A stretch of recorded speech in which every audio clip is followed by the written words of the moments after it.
Esse canal foi criado com uma finalidade de difundir conhecimento, principalmente conhecimentos científicos. Caso você goste do canal, se inscreva nele e ajude a divulgá-lo. Bom, a pedido de alguns internautas, eu estou fazendo uma complementação do vídeo anterior que eu fiz. Eu falei um pouco sobre os micro-organismos e falei muito especificamente sobre o vírus, mas o vírus de um modo generalizado. Aproveitando agora, venho pedir a vocês, fiquem do lado da ciência, deixem os malucos com suas maluquices, siga as orientações e as recomendações dos órgãos oficiais de saúde. É fundamental, não saia de casa, independente da sua idade.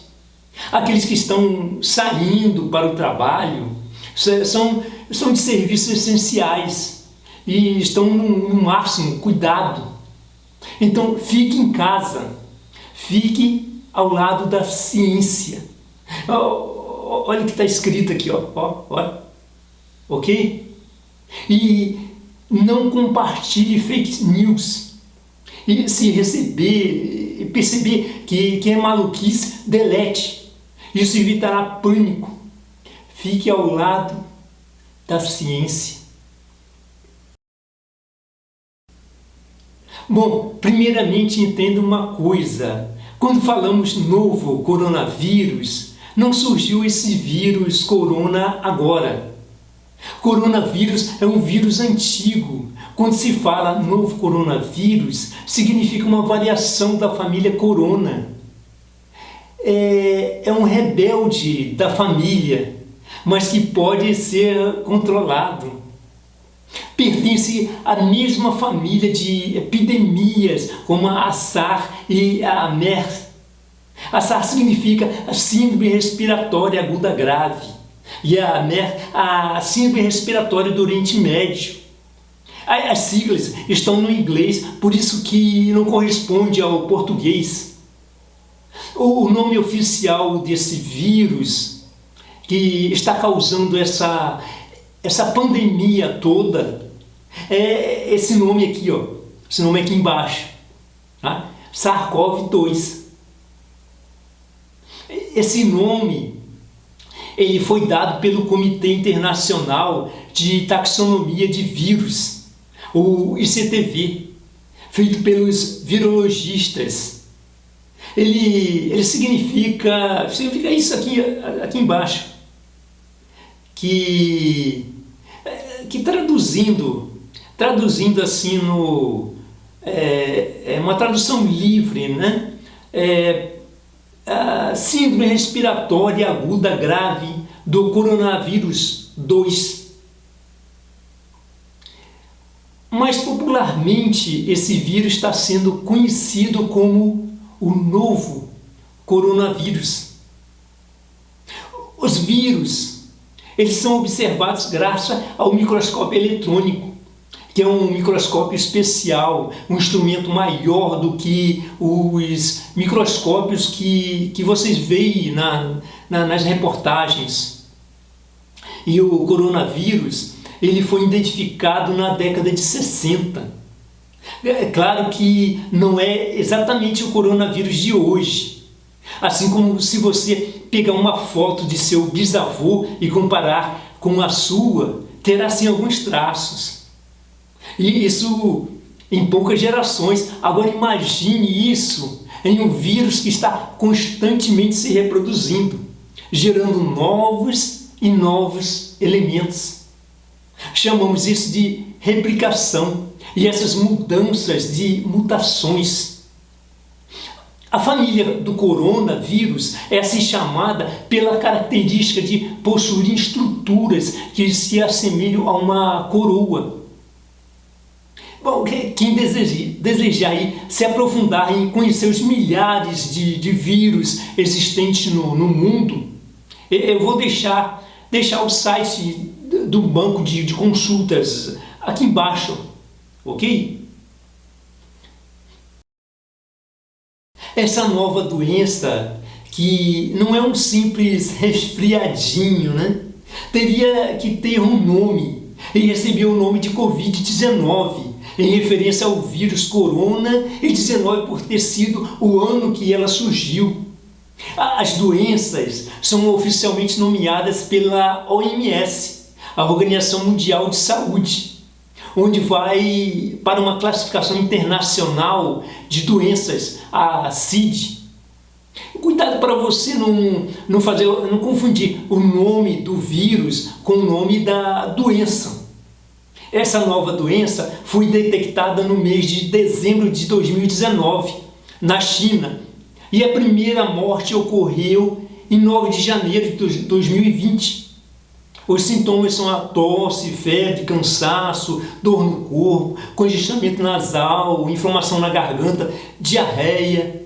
O pior de tudo é a dificuldade em respirar, que leva até a pneumonia.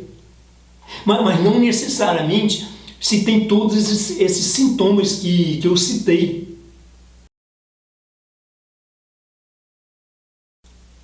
Tudo começou no final do ano passado, em que pessoas de uma cidade chinesa chamada Wuhan começaram a apresentar uma estranha pneumonia.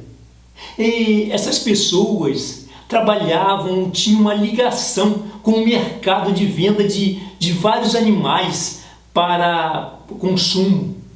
Porque os chineses, eles têm uma crença de que animais vivos são mais saudáveis. E também eles fazem uso de animais silvestres. Enfim, é um mercado que possui diversos animais de origem marinha, como também de origem terrestre. E muitos desses animais exóticos.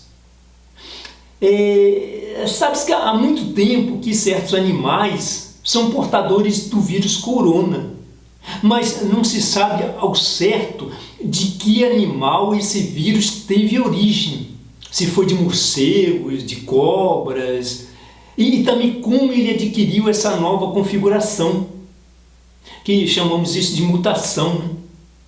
E como ele infectou o ser humano. Imagina-se que tenha sido da carne consumida. A transmissão do vírus ocorre de uma pessoa contaminada para outra, seja no contato físico ou espirro, fala, ou de superfícies que estejam contaminadas. Aí, nesse ponto, eu gostaria muito que vocês prestassem atenção. Tem uma coisa muito importante ao nosso favor. Essa doença não existe vetor. No mundo científico, nós chamamos de vetor o elemento que transmite o hospedeiro. O hospedeiro é quem ele hospeda, é o micro-organismo. Um vetor que vocês conhecem bem é o mosquito da dengue. Então, gente, essa doença não existe vetor. Ou podemos dizer, o vetor é o próprio homem. Então, se todos tomarem consciência disso, essa doença não vai se alastrar tanto. A medida é o isolamento social.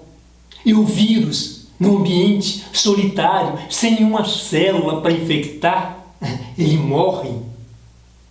Quem não conseguiu compreender o que vinha a ser um vírus, eu peço que assista ao meu outro vídeo. Esse vírus não é transmitido através de alimentos. O perigo se encontra na forma como eles foram manipulados e suas embalagens. Por isso que é importante jogar fora as sacolas do supermercado e higienizar as embalagens. Já em restaurantes, o perigo está no uso de utensílios como garfo, colher, prato mal higienizados. Outra coisa super importante é se ocorre a transmissão assintomática. O que vem a ser isso? Assintomático significa ter a doença, mas não apresentar os sintomas. É possível isso acontecer. Como também daqueles que já apresentaram os sintomas da doença e se recuperaram. Por isso, o ideal seria os testes em massa na população, como está acontecendo em alguns países, né? Já vem fazendo. E entenda, muitas coisas não se pode confirmar, porque trata-se de uma doença nova, pouco se sabe sobre ela. Não é um resfriadinho, é uma doença nova. Em 11 de março de 2020, o diretor da OMS, que é a Organização Mundial de Saúde, o Tedros Adhanom, baseado em fatos e dados, seguindo todo um protocolo existente, ele declarou ao mundo pandemia. E o que vem a ser pandemia? A pandemia é uma disseminação a nível mundial de uma nova doença. Podemos entender isso como uma epidemia a nível mundial. Para a pandemia, não se leva em consideração a gravidade da doença, e sim a sua disseminação. Se vocês entrarem no site oficial da OMS, existe um mapa que está diariamente sendo atualizado. E se vocês observarem bem naquele mapa, todos os países do mundo, eu disse todos os países do mundo, inclusive várias pequenas ilhas oceânicas, bem distantes do continente, o vírus chegou. Algumas pessoas podem imaginar, esse vírus se reproduz no ambiente? Eu respondo com toda a segurança de todo o meu conhecimento que eu tenho. O vírus é diferente, por exemplo, da bactéria. A bactéria, sim, se reproduz no ambiente, desde que ela encontre um substrato. O substrato que ela precisa. Substrato, na linguagem científica, é o entendimento popular, é a comida da bactéria. O vírus, para se reproduzir, ele necessariamente precisa de uma célula. A nossa pele, assim como a nossa mão, está renovando constantemente suas células. E quando nós colocamos a mão lá no suporte do ônibus, do trem, ali provavelmente fica restos de células, mas são restos de células mortas, células sem vida. Então, para ele, o vírus, elas não tem utilidade nenhuma. Isso é até uma característica de todos os vírus, depender de uma célula viva. E quanto tempo ele, o vírus, causa a Covid-19, consegue sobreviver em uma superfície? Não se tem até então esse tempo certo, mas parece que ele se comporta como os demais coronavírus conhecidos, né? Estudos sugerem algumas horas ou até vários dias. Isso também dependerá do tipo da superfície, da temperatura, umidade. Por isso, as superfícies têm que ser desinfetadas. Não é um momento de achismo, ou seja, achar que ali não está com vírus. Desinfete. Ele é extremamente pequeno. Não adere apenas à superfície, mas à poeira.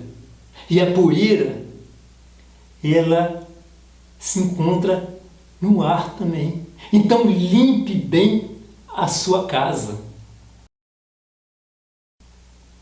Todos já estão bem informados de lavar bem as mãos e usar o álcool gel. Agora, em todas as pandemias que o mundo já teve, o diagnóstico é o isolamento social. Não invente moda. Não entre para os times dos loucos. Fica ao lado da ciência. Agora, para aquelas pessoas que necessitam trabalhar por estarem enquadradas em serviços essenciais, ao retornar para as suas residências, em hipótese alguma entre com calçado dentro de casa. Eu lembro do passado, aquelas pessoas mais antigas que não deixavam entrar em casa com os calçados que vinha lá do cemitério. Muitos achavam que aquilo ali era uma superstição, né? Mas não, mas aquelas pessoas antigas estavam super certas. O chão do cemitério, existe muitos micro-organismos que aderem ao solado do seu calçado, porque são enterradas pessoas com diferentes doenças, né? Com isso, retire o calçado e depois vá lá no tanque com uma escova e um sabão, esfregue o solado desse calçado. E as roupas que você veio da rua ou do serviço, coloque-as para lavar e tome um bom banho. Aproveitando para lembrar que existe muita gente sem necessidade circulando de carro, de bicicleta, de moto. O pneu desses veículos também transporta os vírus de um lado a outro até para a sua garagem. Se você não acredita, então procure na internet as inúmeras filmagens mundo afora de borrifação de pneus de veículos e caminhões, principalmente aqueles que atravessam as fronteiras. Entenda uma coisa, o vírus, ele gasta toda a sua energia na reprodução. Ele não faz nada, não faz mais nada na vida a não ser a sua reprodução. É diferente das bactérias, dos fungos. Imagine uma fábrica que tenha um funcionário que trabalha num setor de embalagem, que só sabe fazer aquilo, né? Mas que no momento que entra, ao momento que sai. E que dedica exclusivamente àquilo. Com certeza ele será o mais rápido da empresa. Mas vamos dar uma situação hipotética. Vamos imaginar a seguinte coisa, que esse funcionário permaneça ali dia e noite. Vamos mais além. Não almoça, não janta, não vai ao banheiro, está ali direto. Isso, a produção dele é espantosa. Assim acontece com o vírus. O vírus, ele provavelmente na sua cabeça você imagina assim, pegar um vírus. Na realidade, em uma superfície existem dezenas, centenas e até milhares deles. Entenda uma coisa, o vírus gasta a sua energia para se reproduzir. Ele não faz nada a não ser isso. Ele não tem estrutura que possa funcionar em seu interior, como as bactérias, os fungos. Agora, por que lavar bem as mãos com água e sabão? Esse vírus possui em sua estrutura uma membrana que chamamos de envelope. Esse envelope ele é formado por uma camada lipídica. Os lipídios são as gorduras. O mecanismo de funcionamento dos detergentes é de uma molécula que possui duas polaridades, uma em cada extremidade da molécula, um lado polar e um outro lado não polar. Isso faz uma ligação química com a molécula de lipídio, arrancando essa parte do vírus. Eu sugiro o uso do sabão de coco. Observe que nos consultórios médicos mais tradicionais, né, existe uma pia e sempre um sabão de coco. E quem é bom observador vê que o médico ele lava as mãos de um modo diferente, né? Ele lava até os pulsos, né? É assim que você deve fazer. Mas a televisão está mostrando muito como lavar as mãos, né? Então, lembre-se de cortar e higienizar as unhas, principalmente essa onda de unhas de gel, hein? E use o álcool gel a 70%. Uma coisa importante, não invente de fazer gel em casa, hein? Além de ser uma coisa perigosa, você não tem a certeza de que aquilo ali vai funcionar. Lembre, é a sua vida que está em jogo. E nesse jogo, você pode até morrer, né? É a sua vida que está em jogo. E muito cuidado as donas de casa com o uso do álcool gel. Não manipule o recipiente próximo ao fogão. E quando passar o álcool gel nas mãos, não vá direto mexer no fogão. Você pode causar uma queimadura gravíssima em suas mãos. Agora, para a limpeza dos celulares, tem se recomendado o álcool isopropílico. O álcool isopropílico é aquele álcool usado para quem mexe com eletrônica, para limpar componentes eletrônicos. Era usado antigamente até para limpar fitas cassete, aquele bolor de fitas cassete, né? Ele é difícil de ser encontrado. Na falta dele, o álcool gel está de bom tamanho, porque você não vai passar em partes eletrônicas internas.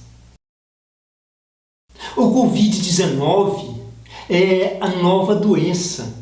Não existe um medicamento antiviral específico, tanto para tratar a doença ou para prevenir a doença. Os medicamentos usados são para aliviar os sintomas. São os analgésicos, que são os remédios para a dor, e os antitérmicos, que são remédios para a febre. Antibiótico nenhum no mundo funciona para vírus. Antibióticos existem para bactérias. E quanto ao uso do ibuprofeno, gerou muita polêmica, né? Então, não use. A OMS recomendou isso.